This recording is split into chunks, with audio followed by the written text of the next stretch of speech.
Hi, everyone. Welcome to Light the Torch with an amazing group of women and this amazing book, Sensual Symphony, out today on paper, not paper, on ebook. And we are so grateful to have this group of women that truly have been very vulnerable, open, and willing to talk about a topic that sometimes people don't want to talk about. But let's be honest, as women, we need to embrace our sensuality and use it as the superpower that it is, right? So I'm going to let the ladies go around and introduce themselves. Of course, my name is Heather, and I am with She Writes Studios. I am not in this book. I am here just introducing these amazing women to the world. So, Sylvia Baker Hill, I'm going to have you go first. Can you please tell everybody a little bit about yourself and a little bit about your chapter and the takeaway you hope people can take from reading this book and your chapter? My pleasure, Heather. Thank you for allowing me to show up here and sharing proudly this amazing, wonderful book, which now on my screen here mixed. Okay, here it is, Sensual Symphony. I'm so in love with our gorgeous, gorgeous cover. Beautiful It's, cover. I mean, just the cover is already sensual. Mhm. I'm in the field of women's empowerment privately and politically for over 30 years, and professionally as a women's empowerment executive coach and mentor for 28 years. And the topic sensuality is simply crucial. And historically, we women were, in our sensuality especially, were demonized, judged, suppressed for thousands of years. And I really believe that if every woman's sensuality and sexuality were liberated, and let's say the majority, not necessarily everyone's, but the majority, and if men and all genders on the spectrum would live in connection with nature and earth and their own sensuality, I truly believe all wars would be over and the climate crisis would be solved very quickly. So for me, this book is from all the anthologies I'm in this year, literally historically the most crucial one. And I'm proud and excited. And if anyone watching this here wants to connect with my kind of work, I have a TV show called Flip It on Phoenix TV. You see the name Phoenix TV below. Phoenix TV is a branch of She Rises Studios, and there some of us, we share our knowledge, expertise, and guests for free. You just sign up with your name and email address and can enjoy hundreds of wonderful training and inspirational videos. All right, thank you. I'm going to jump over to Lindsay. Lindsay, you want to tell a little bit about yourself, your decision to write in this book, and what you hope people take from your chapter? Thank you, Heather. I oddly just had followed this one women's entrepreneur group, and Hannah's name keep just showing up. And I love palindromes, and her name's a palindrome. So I was like, I felt so connected to something and drawn into it. And one day I just took a leap of faith and took this opportunity. And my part in this, in finding that like trine connection between the sacred spirit, your sensual mind, and your sexual body, like those three things are such a like wholeheartedly rhythm to the divine and connecting with yourself in such a beautiful sacred union. And I'm like, as I've in the last 5 years like come to rise through that within myself, I'm so like grateful for the path that I've taken to be able to be present and take action and really be a safe container for women and men in my life and what I do in my work. So I love sound healing and I love breath work, and I love that it brings in such a beautiful space. So I'm a Southern Utah girl, and I'm so excited for this opportunity to grow and flip the new chapter into this whole experience. So thank you so much. Great. Thank you for sharing. So I'm going to jump over to Anna Martinez now. Anna, you want to share a little bit about you, what made you want to write in this book and something that you hope people learn from your chapter. Awesome. Thank you. I appreciate the opportunity. Yes, my name is Anna Martinez. I'm a registered nurse and certified lactation counselor, and I help families with pregnancy, labor, delivery, postpartum, and lactation. And my first experience of feeling empowered as a woman was when we made the decision for me to have a home birth. I had all my girls at home with a certified professional midwife. And it was so empowering that after I had that experience, I've been dedicating myself to help other women. I'm not saying they have to have a home birth, but just letting them know that they have choices. And that's one of the reasons why I chose to write in this book about sensuality, because I think growing up as girls, we're not taught anything about being in our female, feminine energy, what it takes to be a woman who feels empowered, right? It's not just about education. It could be perfectly okay to be a mom. And that was one of my biggest struggles with my own motherhood, was trying to align what was okay and becoming that new person, right? A lot of the times when women give birth, everybody cares about the baby, but no one thinks about the mother. The day a baby is born, so is the mother. And so we all grieve differently, our past selves. And some women, even though they were ready to become a mother, they still grieve it to some degree. And so that's why I'm here. I've done a lot of my own exploration, anything from dancing, pole dancing, heels, Latin dancing, and to just really explore myself. Another thing that really surprised me when I became a lactation counselor was how many women were not comfortable touching their own body in a non-sexual way, right? We need to monitor our breasts for lumps, God forbid you have breast cancer, or we're trying to monitor to avoid mastitis. And so it's so important to be in tune with our bodies, to feel comfortable with our bodies. Our body is our temple, and it doesn't have to be at sexuality. And I think that's one of the takeaways from the book, is that I think a lot of society mixes up sexuality with sensuality, and they're two different things. Yes, we can express sensuality through sexuality, but they're completely different. It's about exploring our world through our senses.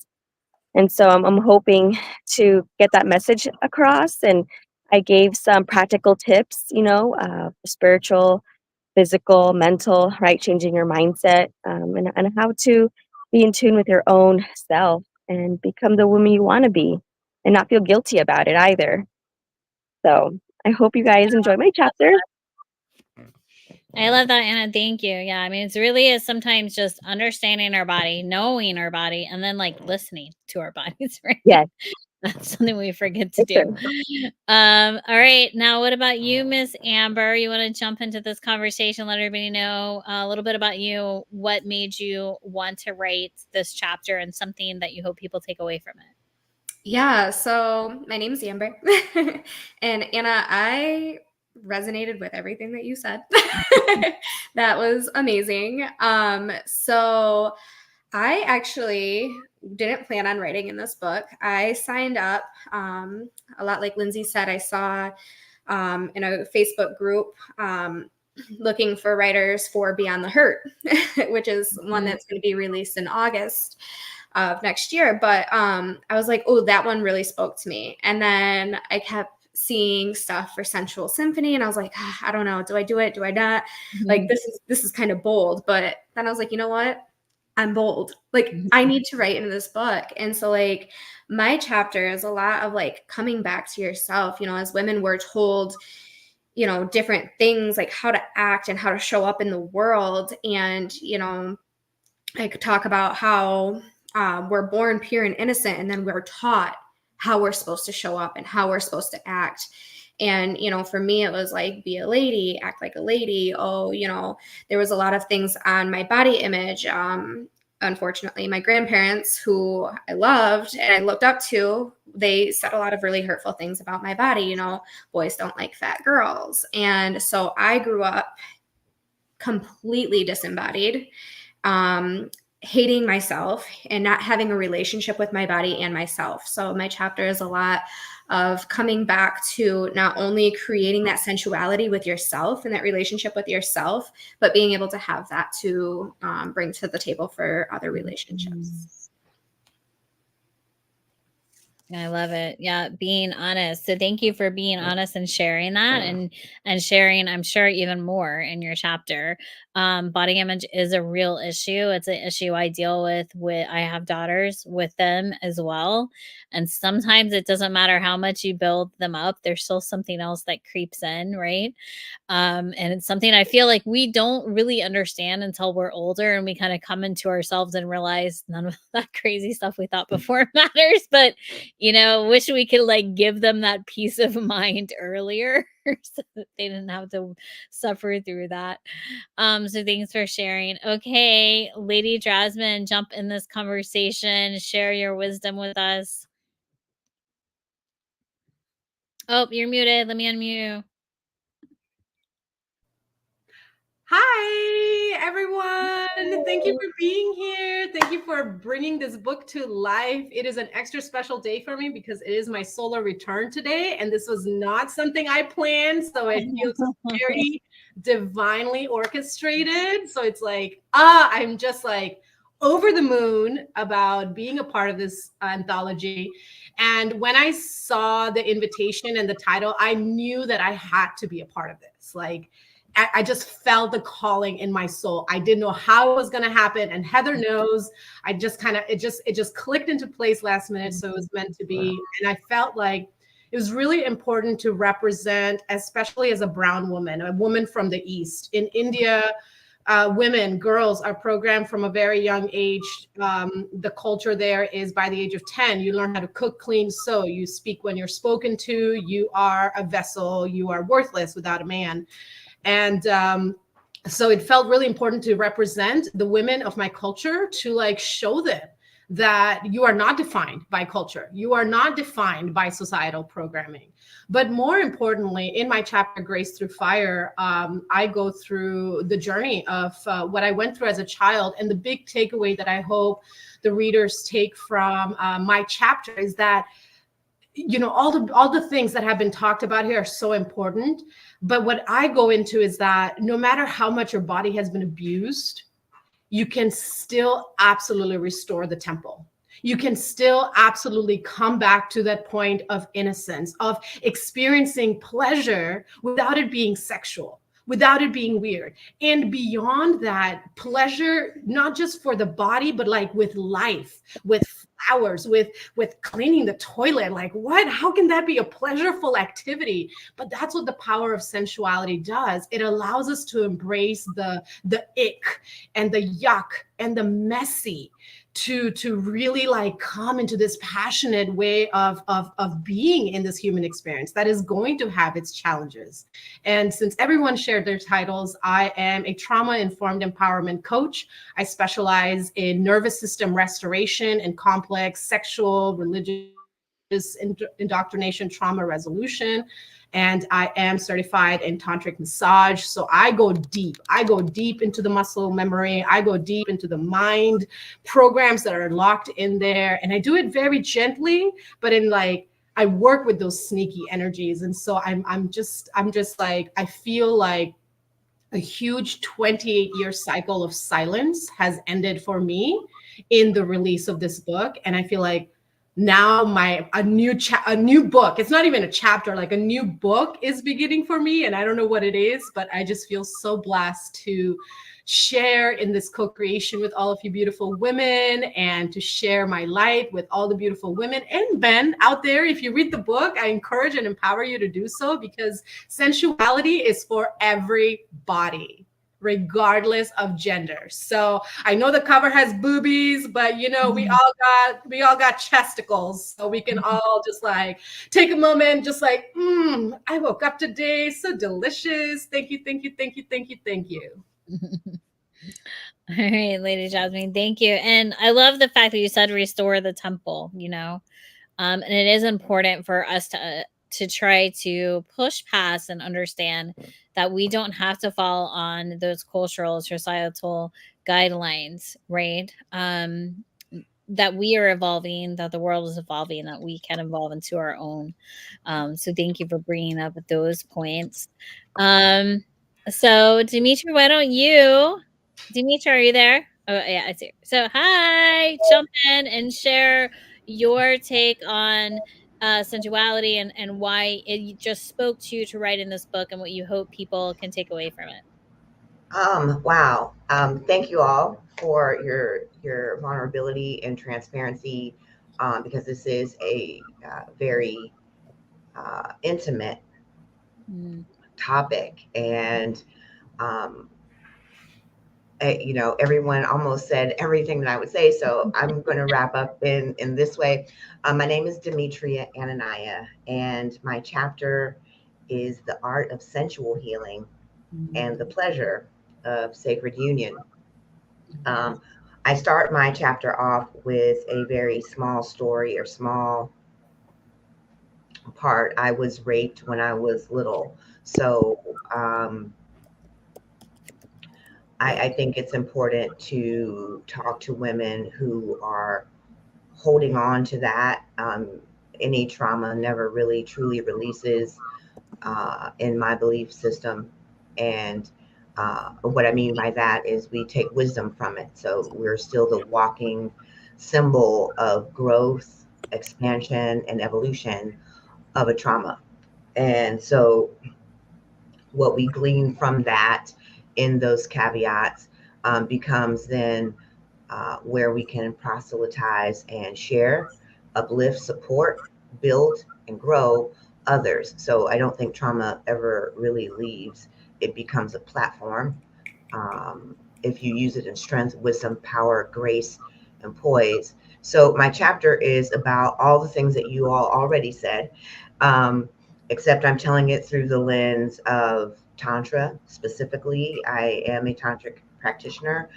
I wasn't going to share, you know, my credentialing because there's so many. I've been doing this my whole life. I am a sacred feminine coach, so I help women unravel not only their emotional story, mentally, mostly mentally, but also their belief system, societal roles.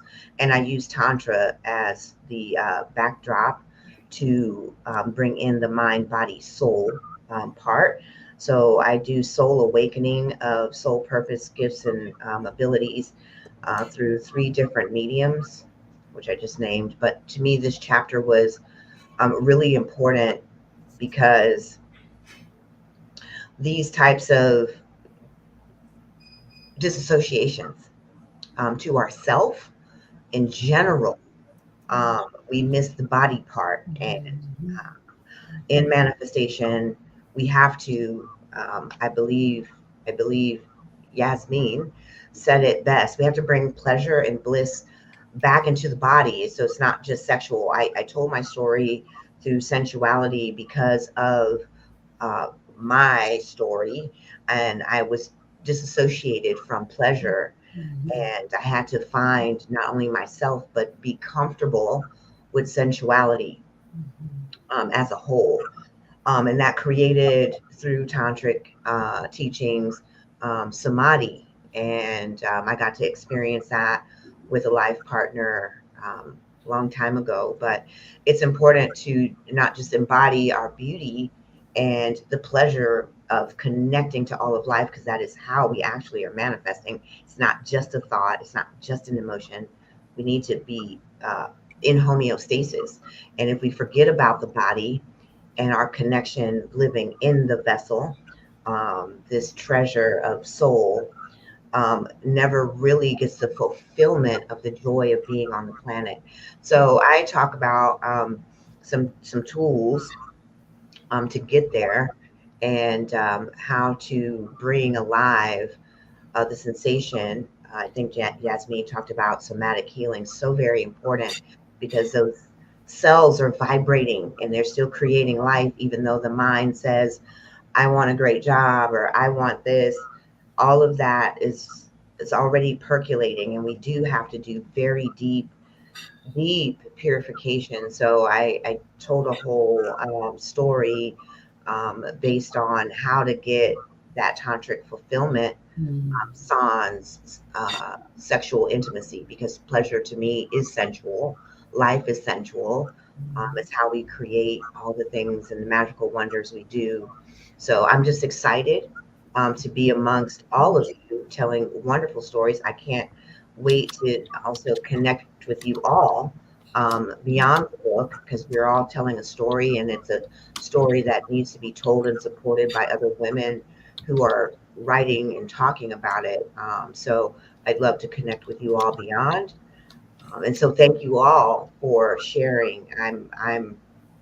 My heart just um, is really deeply connected to the sacred feminine design of a woman. So I honor each and every one of you for the path that you've taken and the courage that it took to tell your story.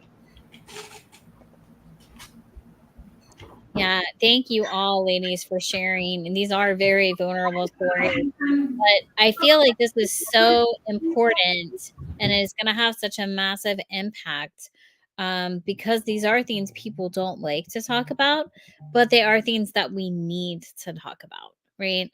And we need to share so that women can feel comfortable, they can feel not alone. And thank you for some of you really diving in even a little deeper, right? And saying, okay, we can turn, that trauma into wisdom and knowledge and power. You can heal yourself, is what I'm hearing. You can restore that temple. You can move past. Don't let that past define you or control you. Right. You have options, like Anna said. What are my options? How can I take control over me and my world and myself? And really, by being those women, what we're going to pass down by the ones that observe us being those women, whether those be our children or our family members or our friends, just witnessing what you women are doing with that feminine power. So I am so excited for this book. I know Sylvia is ecstatic. She's got it there on her tablet ready to go for everybody. You can download the ebook now on Amazon. Sensual Symphony paperback coming out in just a couple short weeks, out to all retailers everywhere around the world.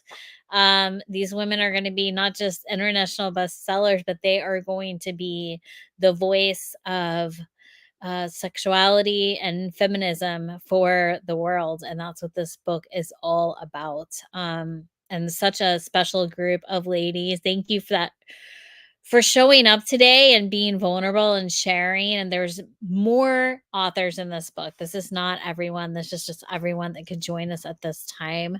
So we'll try to do another meet and greet with the authors, and hopefully we can have some other ladies jump in and join us too, because that would be amazing. But ladies, thank you so much for taking time to meet with me today on Tuesday and promote this book and promote women finding and establishing their sensuality and understanding how to use that feminine power. So, and a quick round robin around the room, and everybody just give one short little 30-second or less tip or trick you might already do with clients, just to help them either ground or center or, find themselves. So we'll go back around, and I'm going to start with Sylvia. Beloved reader of our book, make sure to have a journal while reading our book, because every chapter has practical tips, beautiful exercises, some yummy, juicy things. Some have even links to download something, free gifts. I'm sharing a tapping process where I help you to embrace your sensuality. Don't treat the book just as a book, read it and then it's gone. Work through it. Maybe you read it even slowly and sensually, one chapter a week. Just treat it as your friend and use it to empower and liberate and fall in love with your glorious sensuality. Great tip. Lindsay? I just really want to hone in on being aware and acknowledging and accepting every part that kind of flows in throughout the book with everyone and where they're coming from, and to know that you can feel everything and really take that embodiment and be connected and guided and speak your authentic truth and know that you are enough as you are, as a divine feminine, a divine masculine, and that we can create such beautiful things and be so empowered by this entire world and be so supported through such an amazing world. Mm-hmm. Yeah. All right, Amber.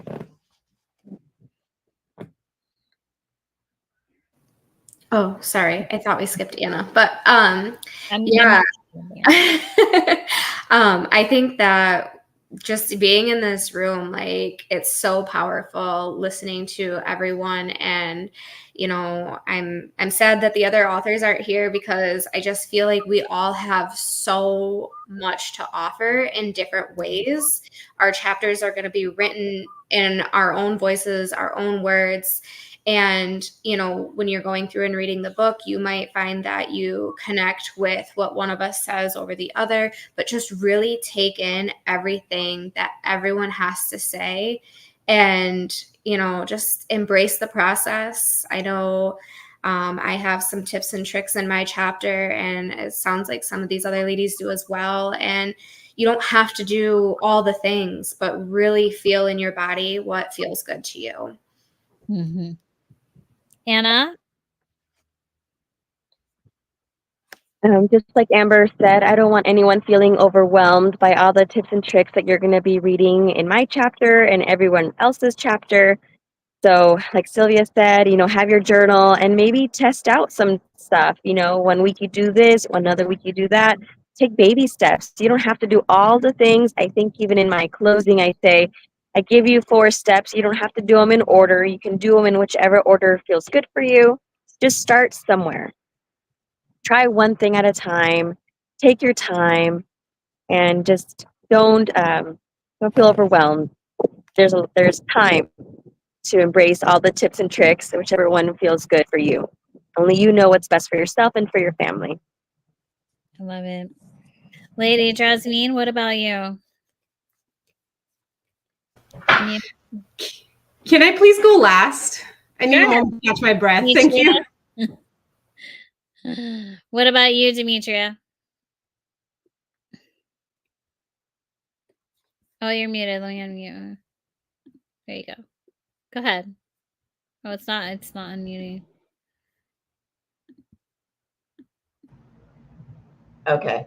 Everyone can hear me?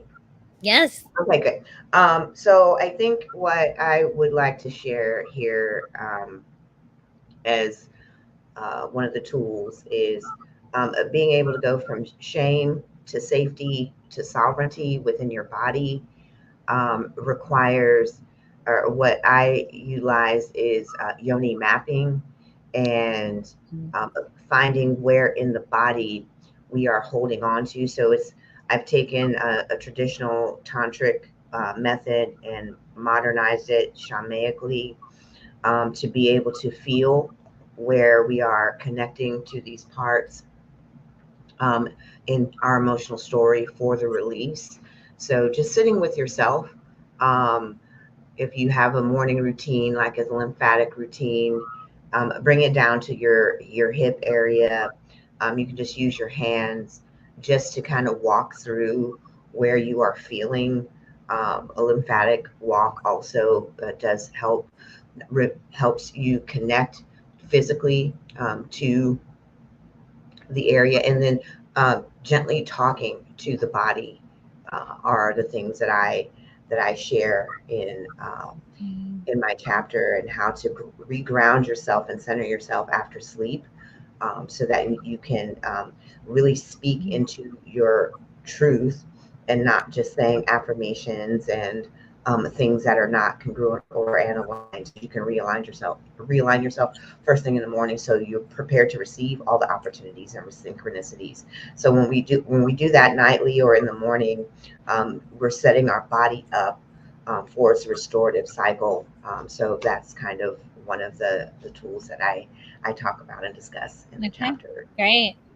Thank you. All right, Lottie. What do you got? Okay, thank you for that grace. Okay, so many wonderful tips have come through, and the book is going to have even more, and it's probably going to be overwhelming. Make sure you have a roll of tissue next to you and your journal. The biggest thing that I will say is really just breathe. Breathe through it, okay? You're going to be triggered. You're going to maybe want to throw the book across the room. You're going to maybe want to say, to hell with this, it's too much. Put a hand on your heart and breathe. And remember, and just repeat to yourself, I woke up today. It is safe to be me. All I am is valid. All those challenges, those triggers, those uncomfortable places, those are your growing edges. And you do not have to rush through it. Everybody has their own pace. Everybody has their own process. Breathe. Take your time. Acknowledge what is arising for you in the moment. Be gentle with yourself. And eventually, I know that you will arrive where we have arrived today. Yeah. I love you, beautiful, sacred, sovereign soul. Thank you for choosing you today through the witness of our stories. Oh, thank you. That's a beautiful way to end it. Thank you, ladies, so much. Go out, get the book on Amazon. Sensual Symphony coming out to all retailers in just a few short weeks, but get the ebook, get started. All right, ladies, thank you for joining me. Everybody have a wonderful rest of your week.